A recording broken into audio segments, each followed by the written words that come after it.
On ne voit plus les stigmates du passage d'Irma à Saint-Barth, mais Saint-Barth avait été touché, c'était 2,5% du territoire qui avait été touché, contre 20% des bâtiments détruits totalement du côté Saint-Martin. Donc oui, c'est plus lent à Saint-Martin. Alors c'est plus lent à Saint-Martin, pourquoi ? D'abord parce que c'était effectivement plus pauvre. On oublie de rappeler ce qu'était Saint-Martin avant Irma. Irma a amplifié toutes les difficultés de Saint-Martin, qui est un territoire très pauvre, qui est un territoire qui connaît l'immigration, qui est un territoire où on connaissait effectivement une violence forte. Reconstruire à Saint-Martin, c'est aujourd'hui... Alors, imaginons que tout le monde veut reconstruire à peu près en même temps. Oui. Donc, il y a une question de main-d'œuvre insuffisante sur le territoire. Mais les gens ont reconstruit quand même, avec leurs moyens. Alors, tous ceux qui ont reconstruit avec leurs moyens, c'est souvent tous ceux qui n'étaient pas assurés. Oui, je vous rappelle que 60% malheureusement des Saint-Martinois n'étaient pas assurés.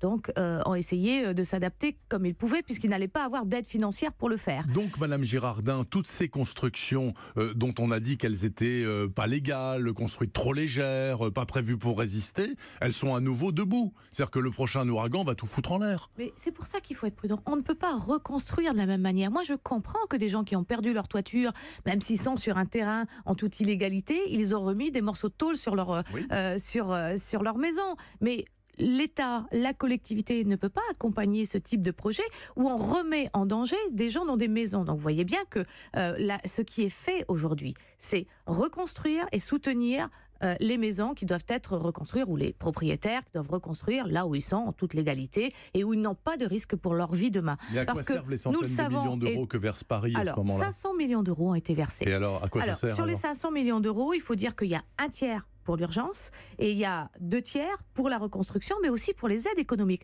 Rappelons-nous que toutes ces entreprises qui ont perdu leurs moyens de travailler avaient besoin aussi de survie pour leurs salariés, et que c'est plus de 8000 salariés qui ont été accompagnés depuis Irma à travers effectivement un certain nombre de dispositifs qu'on a pu mettre en place.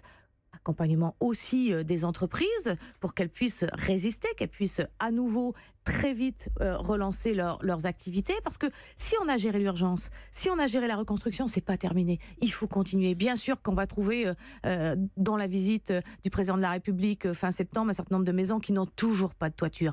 Mais on se questionnera pourquoi. Tout à fait. Et on se questionnera, pourquoi. Vous avez une annonce. Mais il y a aussi maintenant besoin de parler d'avenir, parce que l'avenir du territoire, c'est aussi la relance économique qui va faire qu'on finira effectivement à reconstruire en même temps que le lancement ou le nouveau positionnement de ce territoire qui vit du tourisme dans les Caraïbes. Et ça, c'est important.